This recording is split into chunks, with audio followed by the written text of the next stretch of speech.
vinaishia pale. Sasa tunaona kati ya hao watu wawili, Mungu na mwanawe Yesu Kristo. Lakini japokuwa mmoja alikuwa mkali sana wa kuangamiza, mwingine angamize, lakini wanakaa kitu kimoja. Haleluya. Wanakaa kitu kimoja.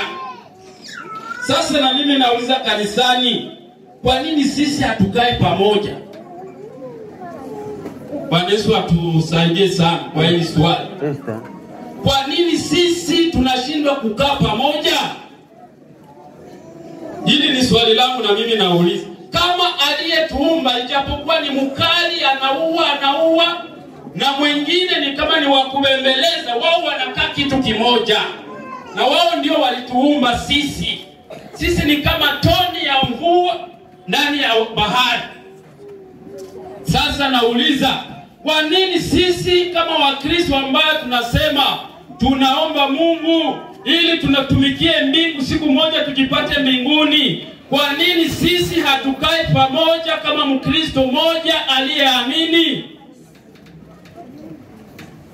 Mimi najua sitapata jibu. Lakini la kusema ni kuonyesha kwamba kila mtu alizaliwa na temperament ya kwake. Mungu iko na temperament yake, mwanawe Yesu Kristo ana temperament yake, na sisi wanadamu, nimesema vizuri, tumegaulika kwa temperament ngapi? 4. Na hizi temperament 4 tulisema kwamba temperament ni karakteri yenye iko 4 mtu, inaongoza akili za mtu. Lakini kuna kwaka exception. Kuna zingine haziko 4 lakini zinakuja na hali ngumu ya maisha. Exception zile zingine zinakujaga na hali ngumu ya maisha ya kutisha sana. Bwana Yesu asifiwe.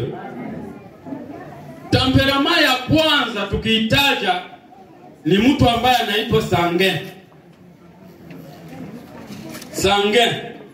Sasa wazungu ndio kwenye walituwezeaka na hivi vyao, lakini kwa mafasirio nadhani tutaelewa vizuri. Sasa mtu wa kwanza na temperament yake tunamuita sanguin. Yeye ni mtu ambaye ana shauku ya maisha, anakuwa passionné sana na maisha. Ni mtu hataki vitu vidogo vidogo. Yeye ndoto zake ni kubwa kubwa.